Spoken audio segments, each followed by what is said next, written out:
Bangga bersarung mangga. Ingat, para kekasih Allah sudah sampai makom tinggi yang mereka berkata, aku itu sudah seperti merasa di surga biarpun belum masuk surga. Hatinya tentram dan damai. Sampai mereka itu bingung, gimana sih rasanya dendam itu? Allah. Bagaimana rasanya dendam? Orang itu umat Nabi Muhammad kok aku dendamin, bagaimana ini? Dia jahat kepadaku, enggak benar. Bahkan dia punya target. Ya, kau boleh jahat kepadaku, yang kau lakukan adalah merugikanku, tapi engkau adalah umat Nabi Muhammad. Aku akan perjuangan engkau menjadi orang yang tobat dan menjadi lebih baik. Selalu begitu. Jadi enggak ada punya dendam setelah itu. Lihat, kalau sudah orang punya dendam, benci di dalam hati, ini benih seperti benih, akan berkembang kejahatannya. Kalau sudah orang nggak seneng dendam tadi itu, akhirnya mulai menggunjing, menfitnah, nggak puas dia, dendam dia, menggunjing, menfitnah, gunjing menghabiskan pahala, fitnah buhtan juga menjadikan sebab hilang pahala. Maka bodohlah orang yang miara kesombongan, melihara benci, dengki di dalam hati. Maka malam ini, ayo kita hilangkan benci. Tentunya untuk menghilangkan benci kita harus ngerasain dulu ada betul benci atau tidak. Kalau kita tidak mengerti ada benci di hati kita, maka membersihkannya pun juga tidak serius. Kalau di rumah kita tidak yakin ada sampah, maka nyapunya pun juga mungkin dipilih bagian-bagian tertentu. Tapi harus kita saat ini menyadari mana penyakit itu ada atau tidak. Kita lihat siapa orang yang ada di kiri kanan kita dulu. Siapa yang bermasalah dengan kita. Hari ini pikiran kita harus melayang pergi ke sana. Tetangga yang bikin masalah, saudara kita mungkin ada yang berebut waris di keluarganya. Mungkin di sana siapapun coba yang pernah menyakiti kita, yang bikin kita kesel, Anda rasakan. Ingat itu semuanya. Kemudian setelah itu akan kita balik. Biasanya kan begitu, kalau orang pengen diobati itu bagian yang sakit di mana-mana udah dioperasi. Disadari dulu, aku punya dendam dengan si fulan tuh. Nah, baru betul. Sekarang kita coba cara ngobatinya di tempat sakit ini. Jangan sampai kita punya bisul di lutut lalu kita obati adalah di jidat. Nggak bisa. Di tempatnya itulah yuk kita obati.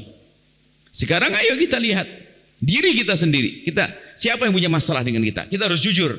Gak ada yang tahu, hanya Allah. Cuman di hati Anda kok hari ini. Malam ini hati Anda. Yang ustadz misalnya, Anda punya kedengkian dengan ustadz sana. Anda punya kedengki pada fulan. Dengki adalah buah daripada benci juga. Karena tidak ada cinta maka muncul dengki. Kalau ada cinta tidak mungkin mendengki. Jadi dengki dengan benci itu sudah satu paket. Kalau Anda mencintai seseorang tidak akan mendengki. Bahkan kalau dia senang, Anda ikut senang kok. Anda senang, Anda mencintai seseorang, dia mendapatkan kekayaan, Anda ikut senang. Tapi karena Anda tidak senang kepada seseorang dan benci kepada seseorang, maka di saat dia mendapatkan kesuksesan, maka kita pun akan menjadi ngiri. Tidak enak kalau orang punya iri dan dengki serta dendam. Ayo kita cari siapa. Kenapa kok kita tidak marah melihat? Kenapa kok kita tidak senang melihat ustadz lain sukses misalnya? Berarti ini ustadz ada dengki. Oh, ada orang sukses, ustadz lain sukses, ada dengki di dalam hatiku. Kenapa ada orang berdagang sukses kok aku tidak suka? Ada dengki di dalam hati. Kenapa aku melihat orang ini kok tidak nyaman? Ada benci di dalam hati. Sebabnya apa biasanya? Oh, dia pinjam uang tidak kembali-kembali. Dia memfitnah aku dan seterusnya. Yang jelas ini harus kita sadari dulu bahwasanya ada penyakit. Ada penyakit di hati kita. Kalau kita belum bisa meraba-raba yang itu, ya gimana kita akan punya berobat? Pastikan siapa yang paling bikin kesel.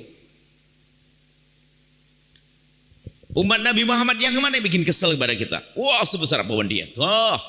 Tidak mau terima kasih, tidak tahu terima kasih. Sudah aku tolong tapi malah begitu. Oke.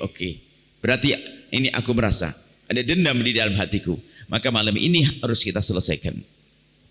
Dan sudah sering kami sampaikan. Tapi tidak ada masalahnya mengulang ilmu, itu sudah penting, namanya murajaah. Kadang kita lupa bersama berjalannya waktu. Ada cara yang paling dahsyat adalah memberi kebaikan kepada orang yang bikin kesel kepada kita. Lihat, kalau Nabi mengatakan tahadu tahabu, memberi hadiah itu menumbuhkan cinta. Seolah-olah kan rumusnya begini ya, kalau kita diberi oleh seseorang lalu kita menjadi cinta kepada dia, seolah-olah rumusnya akan begitu. Padahal tahadu ini adalah saling memberi.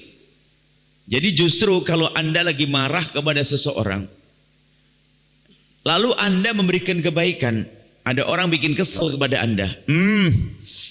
Kurang ajar sekali orang ini.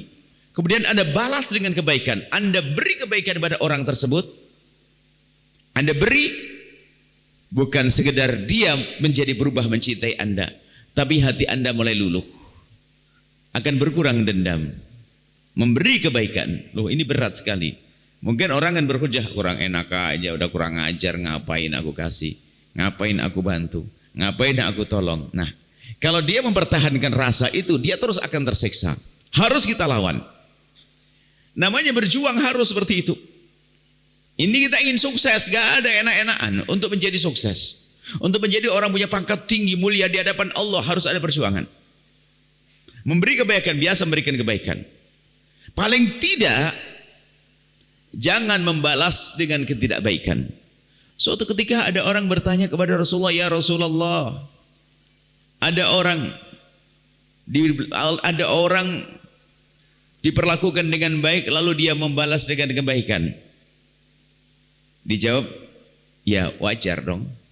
Orang berbuat baik kok tidak dibalas dengan kebaikan. Hal jazaul ihsan ilal ihsan. Tidak ada kebaikan kecuali dibalas kebaikan. Orang berbuat baik, orang diberi kebaikan lalu membalas kebaikan, itu wajar. Lalu ada lagi, ya Rasulullah, bagaimana kalau ada orang berbuat jahat kepadaku lalu aku balas dengan kejahatan? Nabi menjawab, kalau engkau membalas dengan kejahatan, kamu sama seperti dia. Lalu yang istimewa bagaimana? Ini jawab Nabi. Yang istimewa adalah jika ada orang berbuat jahat kepadamu, mendolimimu, kau balas dengan kebaikan. Itu baru istimewa. Lah memberi kebaikan ini kan gak gampang. Tapi kita harus malam ini belajar. Harus kita paksakan berbuat baik. Kalaupun kita belum bisa memberikan kebaikan dalam bentuk materi, hadiah atau apapun, akan tapi malam ini kita bisa memberikan kebaikan untuknya. Apa itu? Dengan mendoakan, gempur dengan doa-doa kebaikan, dan juga membiasakan dengan doa baik ini adalah untuk menghindari caci maki. Hari ini kita habis hidup kita untuk caci maki, kebiasaan caci maki dan mengolok. Kalau sudah nggak cocok sama orang mencaci, mengolok, nggak ada perlunya. Caci maki harus kita tinggalkan. Bagaimana kalau caci maki itu kita ganti dengan doa? Kadang kita marah dengan kebijakan pemerintah misalnya, presiden, gubernur, wali kota dan sebagainya, atau siapapun. Kebijakan yang tidak benar, maka tidak perlu kita rubah jadi caci maki. Bagaimana kalau kita rubah dengan panjatan doa? Seperti Imam Hasan Basri berkata, Imam Hasan Basri, beliau adalah orang yang sudah sukses dalam membersihkan hati dan mendidik umat untuk bersihkan hati. Imam Hasan Basri berkata, demi Allah, kalau seandainya ada berita dari malaikat, maksudnya kalau seandainya aku diberitahu bahwa aku akan diberi doa yang dikabul oleh Allah, maka doa itu akan aku gunakan untuk mendoakan pemimpin, semoga Allah memberikan hidayah kepada mereka. Loh, kalau mendapatkan hidayah kan enak, kalau mendapatkan bimbingan enak. Termasuk kalau ada orang berbuat salah kepada kita, kita suruh pilih, ngomong langsung mati, atau dia mendapatkan hidayah. Maka lihat, paling enak adalah kita mendoakan agar dia mendapatkan hidayah. Bukan pengen mati, bukan kita hancurkan. Enggak. Hari ini kita perlu belajar lembut hati. Di hari yang biasa kita dengan permusuhan, dengan keributan, ayo malam ini kita bersih hati dengan cara mendoakan orang-orang yang bermasalah dengan kita. Tentunya PR-nya setelah ini adalah untuk malam nisfu Sya'ban ini. Nanti masih ada sisa waktu. Anda bayangkan wajah mereka-mereka yang kurang ajar kepada Anda, wajah-wajah mereka yang suka zalim kepada Anda gempur dengan panjatan doa. Di saat berpisah, bahkan di saat bertemu pun Anda jangan mengucapkan kalimat kotor.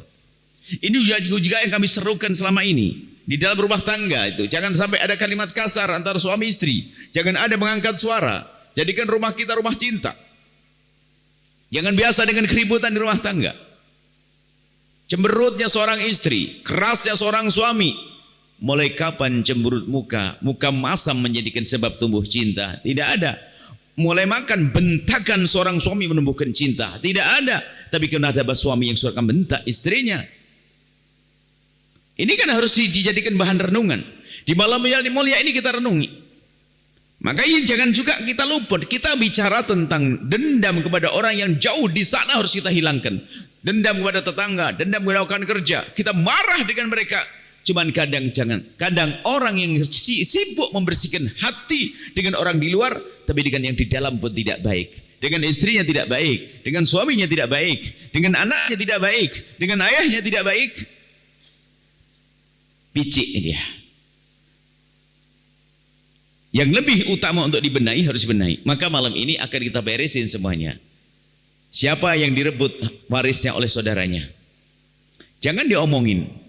Kalau kita menggunjing dia, lihat dosa bagi kita. Ngomongin dia. Menggunjing dia dapat dosa. Lalu apa yang harus kita lakukan di saat kita dizalimi oleh saudara seperti itu? Oke, kita akan selesaikan misalnya. Menuntut ke mahkamah, tapi tidak dengan benci. Jangan pakai kalimat kotor. Tetap kita mendoakan, ya Allah, semoga adik atau kakakku kau beri hidayah, kau beri segala kebaikan, ya Allah. Semoga kau lapangkan rezekinya, ya Allah. Terus kita mendoakan dengan doa kebaikan. Tidak bisa mendoakan dengan doa jelek. Tidak perlu kita mencaci maki dan mengolok. Ya, caci maki jangan jadi kebiasaan. Biarpun alasan untuk berjuang untuk dakwah. Suatu ketika ada seorang pemimpin yang dia adalah pemimpin yang punya ilmu. Atau seorang diingatkan dengan bahasa kasar. Cuman hanya dijawab begini. Ada orang yang lebih bagus dari kamu dan lebih jelek dari aku. Lebih bagus dari kamu, lebih jelek dari aku. Tapi tidak pakai kalimat kasar seperti itu. Siapa lebih bagus dari kamu? Ada Nabi Musa. Lebih jelek dari aku, Firaun. Bagaimana Allah mengajarkan untuk datang dengan qaulan layyina. Kalau ngomong masih dengan kalimat baik loh ya. Nabi Musa yang katanya keras dan sebagainya, ternyata diperintahkan oleh Allah dengan Nabi Harun untuk mendekati Firaun dengan kalimat yang baik. Sampai contohnya Firaun bukan saudara kita yang rebut waris, bukan. Firaun. Tapi pun kita diajari untuk bagaimana membiasakan kalimat yang baik. Sebab apa? Kalau kita biasa dengan kalimat kotor, lepas dari sana, nanti di rumah jadi kotor. Kalau di rumah biasa kalimat tidak baik, naik mimbar pun ustadz ngomongnya jadi kotor nanti. Karena apa? Sudah menjadi watak dalam dirinya. Oke, malam ini kita selamat, kita akan tinggalkan itu semuanya. Ayo kita serius. Kita harus meraba-raba siapa yang bermasalah dengan kita doakan. Yang ustadz biasanya ngedengki sama ustadz, ayo lintaskan panjatan doa untuk ustadz-ustadz itu, semoga Allah memberikan segala kebaikan. Yang punya dagangan, yang berdagang, tetangganya mau dagang yang serupa, kita mulai marah, apalagi dagangannya ramai, kayaknya lebih kaya dari kita. Setelah ini kita doakan dengan doa kebaikan. Orang yang minjam duit tidak kembali-kembali, kita doakan dengan kebaikan. Ayo kita membiasakan. Mungkin ada yang bertanya di dalam hati, waduh ini kerjaan berat banget ini. Kalau orang melakukan sholat bisa saja, sholat bersama semacam ini beres. Tapi kalau membersihkan hati ternyata sangat berat. Iya berat, kenapa? Itu kerjaan para kekasih Allah. Kalau anda menjadi waliullah, dari sini kuncinya. Seorang wali menjadi wali karena qalbun salim, hatinya selamat. Bukan banyaknya rokaat yang didirikan. Bukan banyaknya ibadah yang mereka lakukan. Ya ibadah pasti mereka melakukan. Tapi kunci paling inti untuk menjadi kekasih Allah adalah kebersihan hati. Salamatus sudur, hati yang bersih. Maka malam ini ayo kita bersihkan hati kita. Sekaligus akan mendapatkan pengampunan dari Allah yang Allah janjikan. Apa yang harus kita lakukan saat ini? Ayo. Biasakan lesan kita adalah lesan yang baik untuk mendoakan orang-orang yang bermasalah dengan kita. Doakan. Yang kedua, jangan ngomongin kejelekan siapapun. Yang ketiga, jangan mencari-cari kejelekan. Atau kita balik, pastikan kita tidak biasa mencari-cari kejelekan siapapun. Ada orang hobi mencari kejelekan orang. Kemudian setelah menemukan kejelekan orang, ngomongin kejelekan orang, dosa semuanya. Yang suka mencari-cari kejelekan orang, lihat diancam oleh Rasulullah, man tatabba'a aurata akhihi tatabba'a Allahu auratah. Barang siapa yang mencari-cari kejelekan orang, maka Allah akan bongkar aibnya dia sendiri. Wa yafdhahu, dan Allah akan rendahkan dia, akan jatuhkan kemuliaan dia, wibawanya dia, akan rendahkan walau fi wasti baitih, biarpun di rumahnya. Maka kalau ada orang kerjaannya nyari-nyari kejelekan orang, mencaci orang, menjelekkan orang, dia sendiri tiba-tiba di rumahnya saja tidak terhormat. Kalau Anda di hadapan Allah tentu mulia, tapi di hadapan manusia Anda tidak terhinakan, di keluarga tidak terhinakan. Kuncinya ini, jangan biasa mencari-cari kejelekan orang lain. Karena itu menjadikan sebab kita benci, menjadi sebab murka Allah dan seterusnya. Kemudian selanjutnya, kalau sudah kita tahu orang berbuat salah kepada kita, berarti kita melihat kejelekan seseorang. Kita melihat kejelekan seseorang, baik kejelekan pribadi, dosa dan sebagainya, ayo kita doakan semoga Allah mengampuninya. Pastikan dengan kebiasaan semacam itu. Kita perlu melihat ini, melihat orang berbuat salah, berbuat dosa. Jangan hati kita mati cuek bebek. Tanda iman seseorang yang serius, yang sungguh-sungguh imannya kuat, yang disanjung oleh Allah adalah punya hati kepada sesama. Jika melihat saudaranya melakukan kemaksiatan, dia menangis, dia sedih, bahkan mungkin tidak pernah kenal sekalipun. Selagi dia sadar itu umat Nabi Muhammad, dia akan menangis, akan sedih. Bukan tertawa, bukan ngejek, bukan bertepuk tangan atas musibah yang Allah timpakan kepada seorang hamba. Hanya karena dendam kadang kita tepuk tangan lalu berkata syukur itu. Kapok kau. Karena kebencian, kekotoran hati kita. Nah ini yang harus kita sadari, bahwa kalau kita melihat orang melakukan kesalahan sekalipun, pastikan orang melakukan kesalahan langsung saja malam hari. Jangan dibincangkan. Jangan diomongin dengan saudara kita, dengan istri kita. Ngomongin orang, tidak.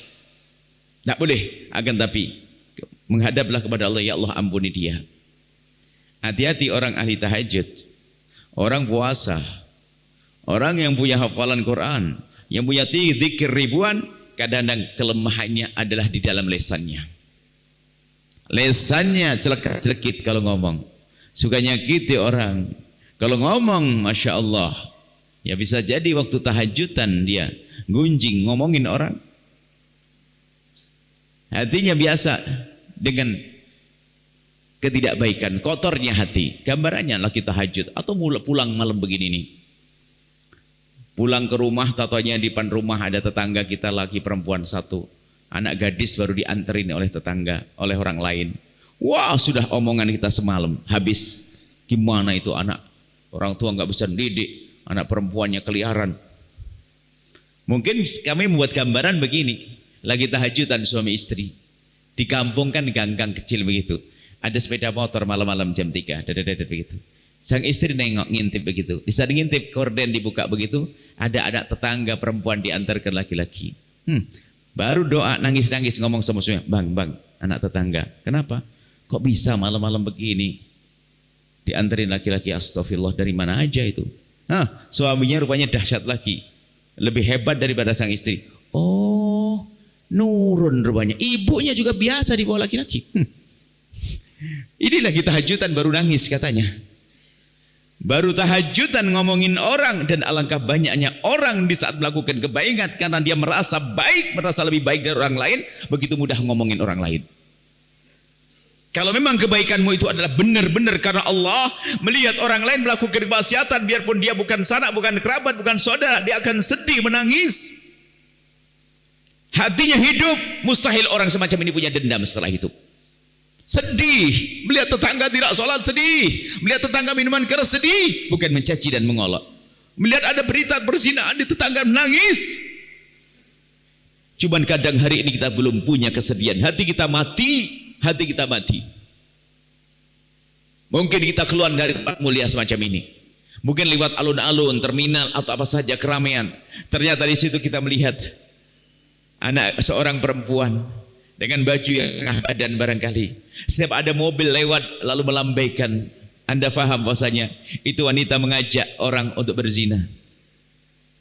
Perempuan yang diuji oleh Allah dengan kerendahan. Coba, di saat Anda baru pulang pengajian semacam ini, yang tadi dengan derai air mata, yang tadi dengan penuh penyesalan menurut Anda, kemudian di saat melihat orang semacam itu, apa yang ada di hati Anda? Mungkin ada yang berkata begini, ih kasihan malam-malam astagfirullah, malam-malam begini di sini ya Allah. Mungkin ada yang berkata begitu. Maka istighfar lagi, astagfirullah, astagfirullah. Tapi ternyata istighfarnya istighfar merendahkan. Siapa di antara kita yang di saat melihat orang semacam itu kemudian dia menundukkan kepala sejenak, kemudian mendongakkan kepala, mengangkat wajah, kemudian mengangkat tangannya lalu berdoa, ya Allah, itu umat kekasihmu Nabi Muhammad, seorang perempuan yang seharusnya mulia di rumahnya, tapi hari ini berada di jalan. Kami mohon ya Allah, jadikan hari ini adalah hari terakhir dia di tempat yang tidak baik ini ya Allah, kembalikan ke tempat yang mulia, ampuni dia ya. Siapa yang seperti itu? Dengan tetesan air mata. Kita sering sombong dengan kebaikan kita. Kenapa? Karena hati kita masih belum bersih. Bisa jadi itulah karena ada musyahana, ada kebencian, ada dengki kepada umat Nabi Muhammad sallallahu alaihi wasallam, tidak akan diampuni oleh Allah malam ini. Kemudian kita lanjutkan, itu melihat orang berbuat salah, tolong melihat mereka jangan memandang dengan pandangan picik dan merendahkan. Jangan ngomongin kejelekan siapapun, nggak ada perlunya. Atas nama dakwah, atas nama amar ma'ruf nahi munkar, ada aturannya. Kemudian yang terakhir itu tadi, di saat ada orang berbuat salah kepada kita, ayo kita doakan dengan doa kebaikan. Mendoakan dengan doa kebaikan. Kita ingin membiasakan hidup kita seperti itu. Di rumah indah, di masyarakat indah, cuman mendoakan doa kebaikan kepada orang yang berbuat salah kepada kita, ini tidak gampang. Dan memang tidak gampang, karena itu membersihkan kotoran di hati kita. Mungkin bisa kita sebut ini operasi besar di dalam membersihkan hati. Maka kalau operasi besar harus ada obat biusnya. Kami sering menyebut obat bius.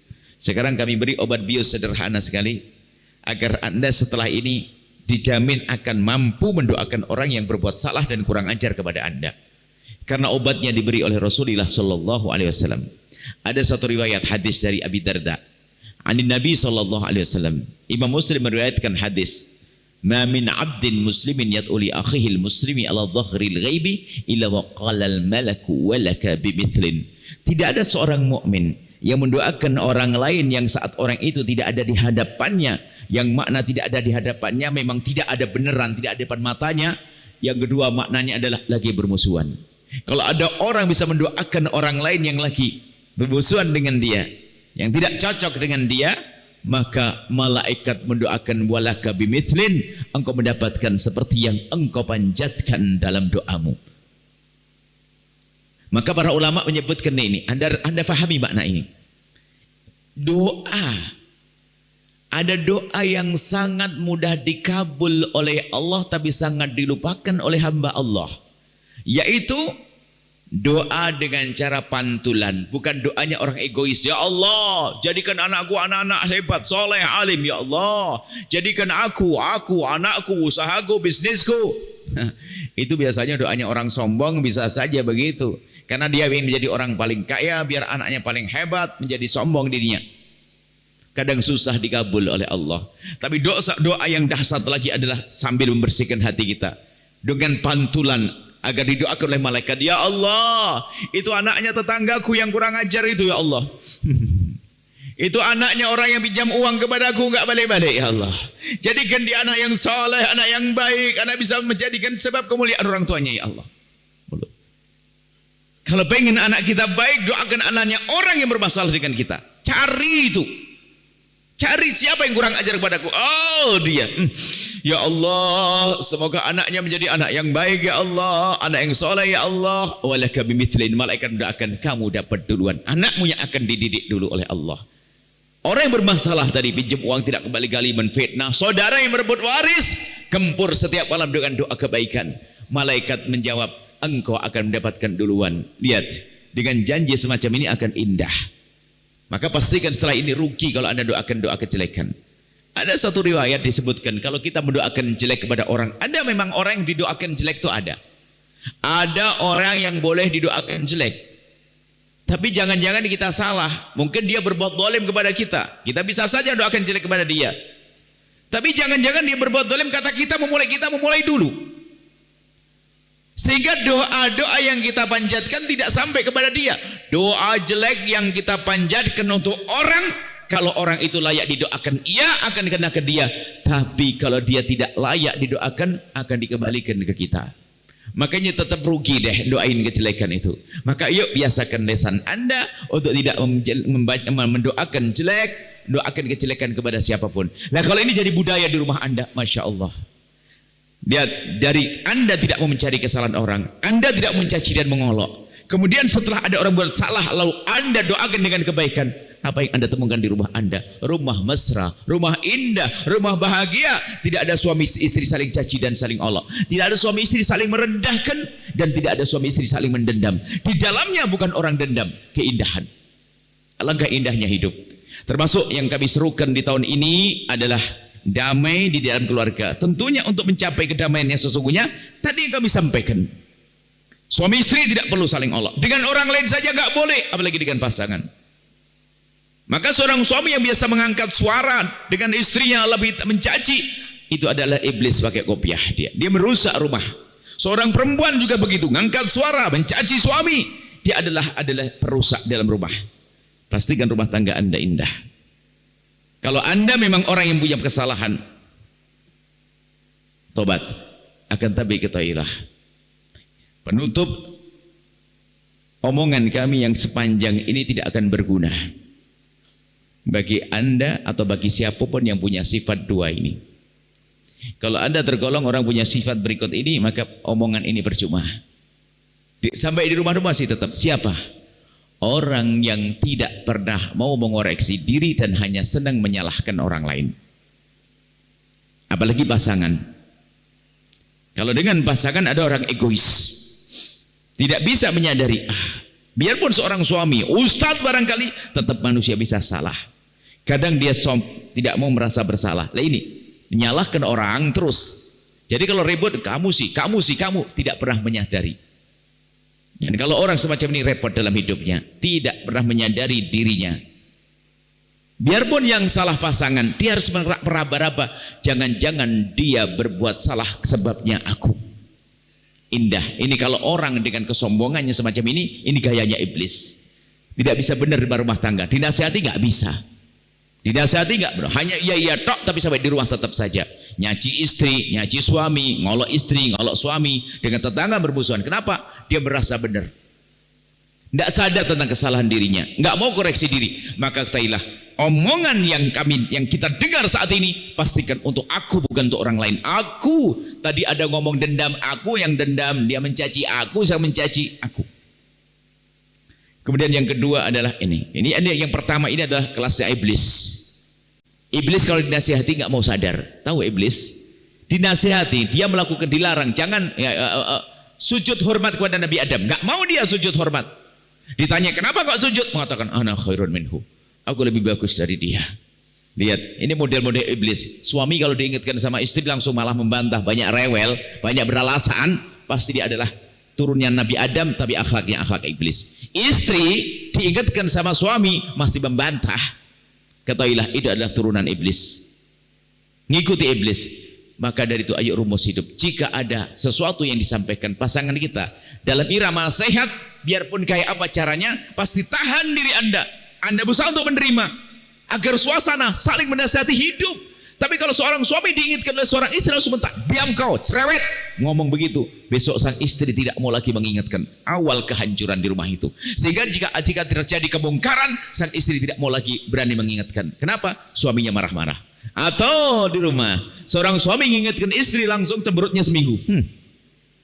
Cemberutnya 3 hari. Tidak manyun terus ke masyarakat. Suami sumpah gitu.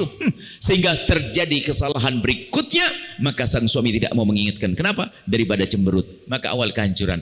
Tolong wahai ibu yang salehah, di saat suami mengingatkan dirimu, langsung sambut, ucapkan terima kasih.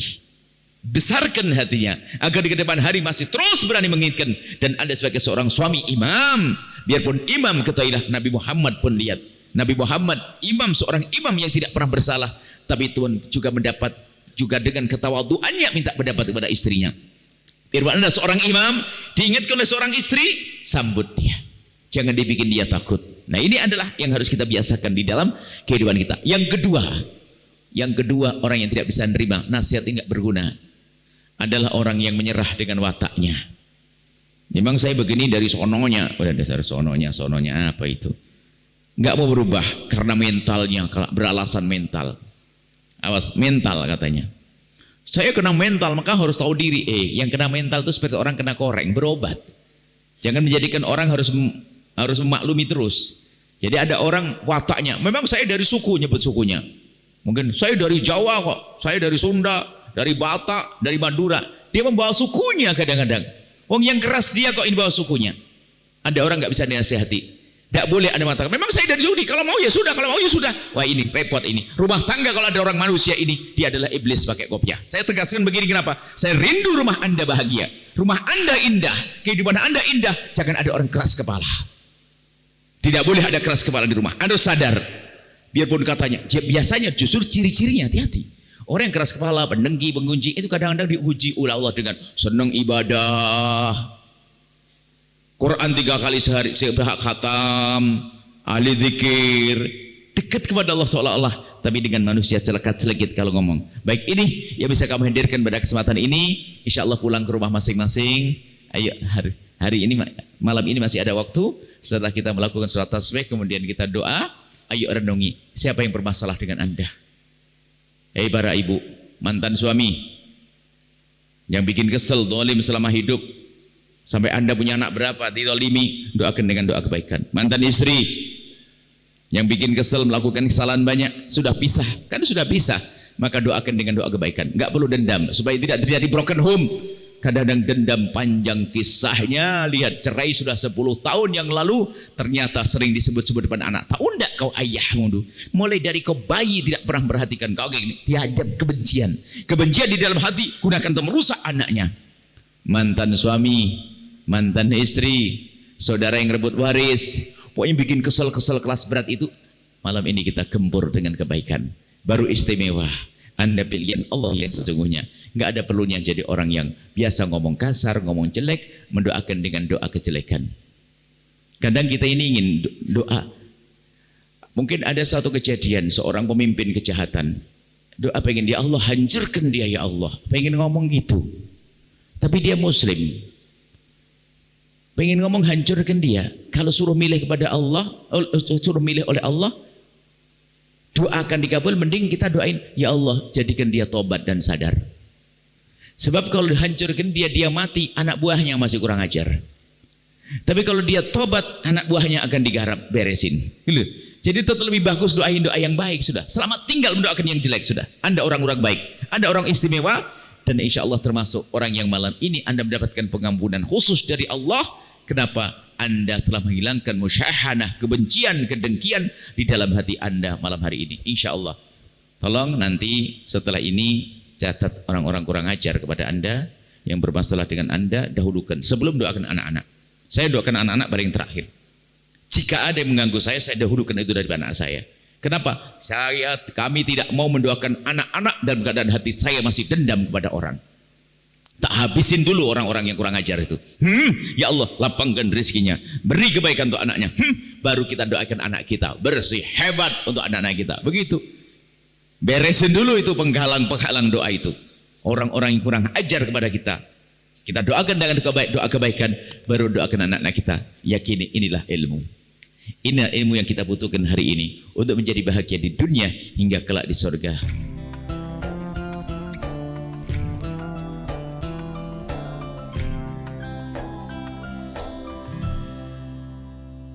Sahabat Al-Bahjah TV, setelah menyaksikan video ini, jangan lupa bersolawat kepada baginda Nabi Muhammad. Shollu ala Nabi Muhammad. Allahumma sholli alaihi wa ala alihi wa sahbihi.